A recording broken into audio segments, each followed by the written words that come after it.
friend, it's Pat Sloan here. Today is Plant a Flower Day, and I cannot tell you how I wish I could. I really wish I could, but it is dangerous to plant your flowers now. Maybe you could plant bulbs. I don't know. I don't really plant many bulbs. But if I were to plant anything that was the least likely to get frost, this is not a good time, even though the weather outside is not bad. It's very windy, but it's not bad. And it's supposed to be a couple warm days, but it could go to frost, you know, just like that. So yeah, I'd love to plant a flower. For those of you who are a bit further south, you can plant a flower day. I remember one year Greg and I were doing a lot of travel for teaching that was we would go south. Like for 2 months, we got to see like 4 different or 5 different springs, because it was spring where we would go south and it was spring, and then we'd come home and it was not. And then we'd go back and forth. It was like kind of fun. You had a lot of spring that year. It was really delightful. Lots of beautiful flowers. Okay. So what are we doing? We're doing Grandma's Kitchen. Today we are on block 11. And what I want to do first, what do you care here? Like, do you want to see the block and then you see it, like you leave the video and be gone? Oh, you got to stay for the parade at the end. You know there's parade. Or I want to tell you about this board behind me, or it's not a board, it's actually a curtain. I want to tell you about the curtain behind me. And so let me just show you the block, and then I'm going to tell you about the curtain, because the block, I also have some other story stuff. So anyways, I'm rambling because I never know what order to do this in. You know, I figured maybe a lot of you are actually just hanging out for the whole video. I don't know. Maybe some of you click out. I'm sure I can tell that in my analytics, but I don't want to spend time looking at that. So block 11 is the peppermint swirls. There we go. So it's some applique, and it's a 10-inch block. So if you don't do applique, you can substitute some other 10-inch block. I really, I love it. I love it. There it is. And it has a long story. And I'm going to show you a bunch of parts to the story before we talk about building the block. I also have a peppermint quilt. Wouldn't that be cute, all in red and white? So you do repeat blocks with a checkerboard in between, and they're set side by side with no sashing. And I think that would be just super cute. You could use up a whole bunch of scraps, because these peppermints, the shapes are not that big. The circle, the base circle is larger, but there are, you know, so the shape is fairly small. Okay. So that's for next. Now I just want to first tell you about this curtain behind me. So this is by the same guy who sent me the board. Remember the stand-up board that I told you is like Velcroed on? It's not Velcroed. It's got like elastic, and it wraps around. Somebody said it was like a bed sheet, a fitted bed sheet, which is what it is, like a fitted bed sheet. You know, goes around. But then there's like little Velcro dots along here to hold it down. And then he also sent me the stand that had like the magnifier on the front. So that was pretty cool. So this thing is the other thing they make. They make a couple other types of stands, which I linked you to if you were looking for stands. But this is called a Proppet Quilters. It's a curtain. And I'm going to pull the camera back here. Where's my thing? I've got it pulled in a little bit. Let me see how far back I can go. Okay, so if I move my chair, there you can see. So it is a curtain. And what I've done is clipped it at the top to my stand. And I will link you to stands. You can't get this exact stand anymore, but there's tons of different stands. You know, I bought this. The stand is probably 25 years old. So you know, the bar on the top is something we had to make because they didn't really have stands like they have now. And so I will link you to some stands. And these are just clothespins and clamps. The thing is that it's very long. He made them. Where'd the size? 60 by 108. So that if you have a longer space, like what I did, is you can see on the far side there, see the curtain is hanging, because I went long ways, because I would rather have the whole length of this thing, which is longer than 60 inches, available for me to use. Now, what I'm pretty excited about is the possibility I can use this for doing the videos when I have something else on the design wall, which you can see up there is my March block a day. And I've been working on the blocks and have them up there because I have such specific color positioning. I do not want to take it off of there. So this is, I think, going to be a good answer. Now the blocks, they're just, it's kind of like a microfiber kind of cloth in a way. That's what it's most similar to. So it's got that little bit of a cling to it, that the block, when you put it there, you don't have to pin it. The thing is with a curtain, as you can imagine, it's a curtain. So it does not have a firm backing. It is pliable, you know, it is a curtain, so that when I put a block up here like this, I'm going to take it off, okay? So when I put it up, I just lightly sort of use my hand to go across here. But you know, this is what you're dealing with. But it's because it's like this, you know, material that is a little bit grabby to it. They seem to be staying up okay. Now, of course, I poked that one. Now, even with one like here, like, let me get the other camera. Hold on. I'm going to show you this from the side, because you can see, because it's pliable, you know, it's not a firm wall. This is lifted up, but it doesn't actually need to be totally flat. It's not, a lot of the block is sort of stuck on there. You can see this here too, you know, and they're not falling off. They've been up here for a couple of hours before I started filming. And I'm going to give it a try. I'm going to use it when I'm doing the videos like this. And there's, you know, he has suggestions. You could actually use this to, you know, put around boards, for bigger boards if you wanted. You could put something on here and then fold it up and then open it up again for travel. So it has great possibilities. I'm really going to try this as an alternative, and it's something that many of you might find really useful. So I will have a link to both a stand that I like over at Amazon, and then the curtain at the Fat Quarter Shop, so that if you want to have a design wall that you don't have space for, you can take it down whenever you need to, or you want a second one like I'm going to try here, so you can do that. All right, so why do I have Grandma's peppermints for our block? Why? Because my Nana was a telephone operator. She was my half a modern grandma, and she worked for the Bell telephone system as a telephone operator, and then as a trainer supervisor, as she worked there her entire career and retired. One of the things that she did was she kept these peppermints in her purse. So as like a throat lozenge, she ate them all the time to keep her throat moist for talking on the phone. As an operator, these were sent to me by one of our friends. I love them.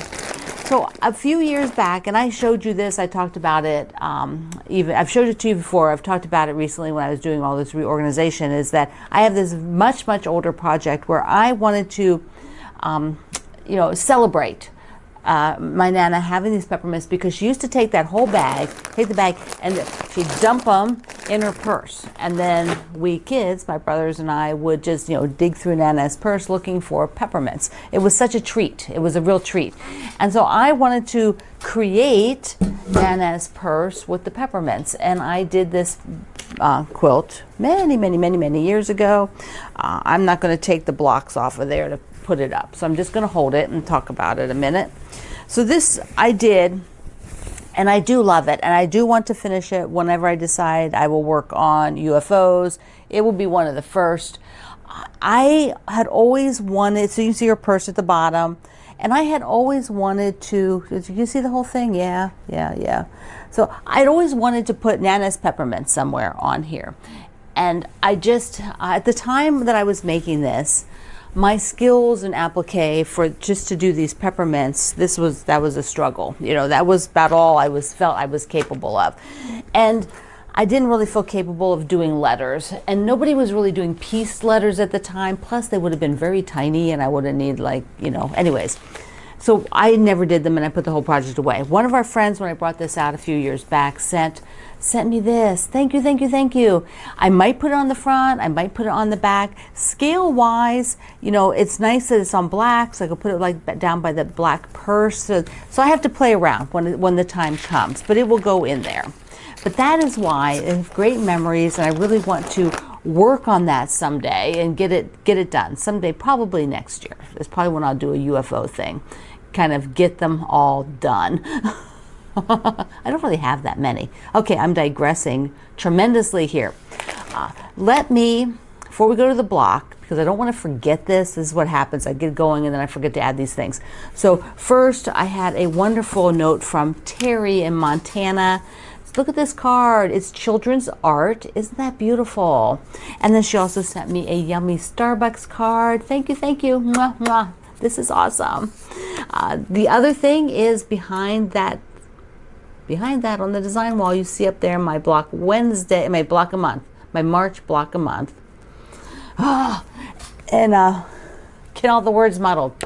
So I did a little clip of what I have right now. Let's take a look. Here are the 12 blocks. I'm going to be kind of watching how these blue ones go, but I think I have them laid out on my diagram pretty good. I also need to repeat this one, which I don't have much of. So, and it's, you know, and it's directional, so, you know, and I don't really want to fussy cut it, so it's probably not going to be used very much. I also popped in, I don't remember if I mentioned it, another pink. And I'm thinking I just might need another one. I don't know why. I popped in that blue already. So we may end up popping in another blue. We'll see. I think the blues might be okay for some reason. But the pinks were just like, I think because the plaid's distinct and the stripe is distinct, I just needed something else. Okay, so there you go. That's 12 blocks. I'm going to use from my quilt here the peppermint as an example, just to be pointing something out so that I can show you what I'm talking about. Yeah, pretend that you can't see that one underneath, because I wanted the one with the same number of swirls. Okay, so this is sitting on a background color, and I've got white and red. And what I'm going to show you, I'm going to get the pattern here, is that you can do either like the white circle and then put the red spirals on top, or do a red circle and put white on top. The thing is, if you put white down first, then you only have shadowing, this bottom fabric that's going to shadow through. And I'm going to show you what I'm going to do about that. So I am going to pick white first, so that I only have that one layer, because I don't want to have white on red, which is going to cause shadowing. That's, you know, that's always a problem when you have white fabric against a dark fabric, is that the bottom fabric shows through, and that's really not desirable. You don't want to see that. Okay, let's look at the pattern. And so I have 3 peppermints for this block, and they're much, much smaller than what I just showed you on my quilt. I will do 6 circles because I will layer 2 white, 2 white, 2 white, and then that way it'll block out what's beneath. I do not need to layer the darker red at all. That's not an issue. Let's look at my fabric, because it's not going to shadow. Red's going to be covering up everything. So I want to put the peppermint, you know, white. I can't put white on white or you won't see around the edges. You'll lose the block entirely. So I'm going to go ahead and use this floral because it's a tight print, and that's what I want. I don't want it to compete with the peppermints. And there we go. Then we'll have a white circle, and then on top of that I'm going to do each peppermint with a different red. So I picked 3 reds. I went digging around and found a third. I've used this one already, but then I wanted to get another one, so I found this blossom red, which I think will be really wonderful. So each peppermint will be different, and then I'll do the little circle. I'll do this little circle here in the middle to cover up the points, and that will be, I'll just switch them, or I might make them the same. I may make them the same, because then they'll kind of just blend in, right? So this is what I'm going to do. I will go ahead and layer all that and show you. But first, one second. I have done applique demos on here many times. I also have written a book the book on applique, fusible applique by machine, twice for 2 different publishers. So let me just show you. This is the first one I wrote for my Leisure Arts publisher. This is still available as a digital, so you can get a digital download. There are probably copies, resellers of them on eBay or Amazon. So on Amazon, I will link you to anybody I see who is reselling them right now. And then my publisher that went out of print was Martingale, and that's this book. And this you cannot get a PDF. It just, you can only get resellers print copies. So once again, I will link you to anything. And they tell you everything, but you can also go to my website to see the tutorials I've done. You can just put in applique, here on my YouTube channel in the search bar, and you can find things. So, and also Kendall doesn't have a video this week. I believe that's correct because he's on travel. So, okay. Let's go. I'm going to get the block done. Have your layouts. You can see, where you're going to be positioning things. I have the top layer, which is the white on white, so it's got pattern on it. And then I'm not using that for the bottom layer because I'm just going to use solid, and that's what this is. And be sure that the shiny side is down on all of them. And then I will position, let's say, just to get it going a bit there. So this is not a precise science. There, I've got that one upside down. It's not a precise science. Don't try to feel like you have to have it exactly like mine. Just fill it out. It's, a fun, soft thing. Okay, so now I would take, and these are, I cut just a smidgen smaller than the top so that I don't have them peeking out behind it, because this is your hand cutting all this and hand drawing all this. They are not, perfection. That's just impossible when you're doing handwork. So, which is the beauty of handwork. You don't have to be so fussy and perfect. Give yourself a break. That's the wrong side. There we go. All right, so that has to also go underneath. You get the idea, right? Get the idea.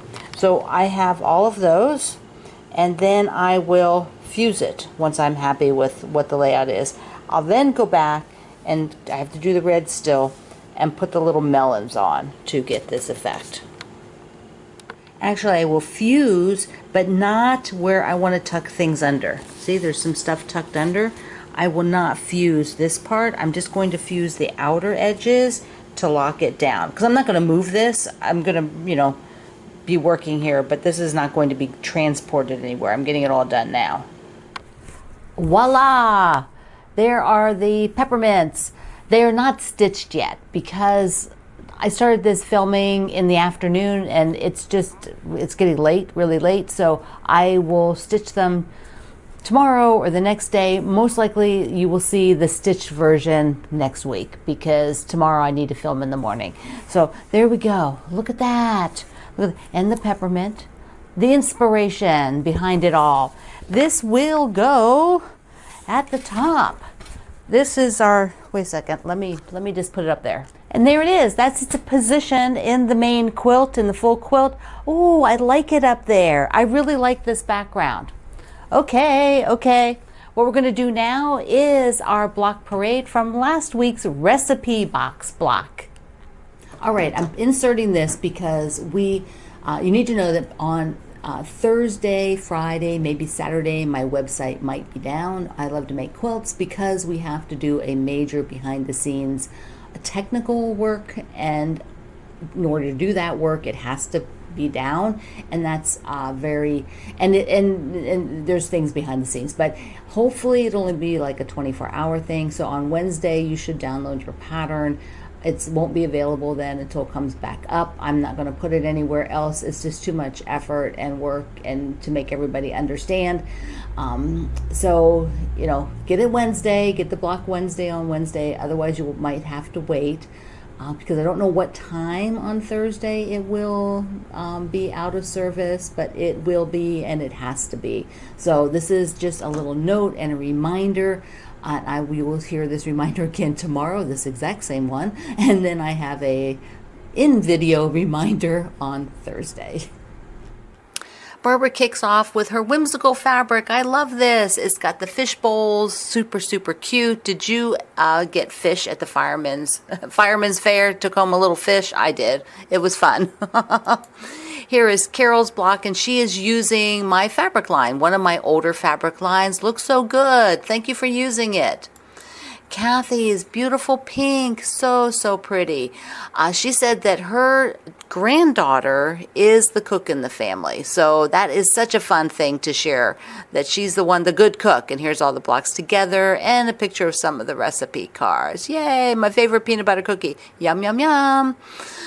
I love Kathy's background with the orange polka dot. And that black and white is just perfect. It brings it all together. Black and white is so amazing to use.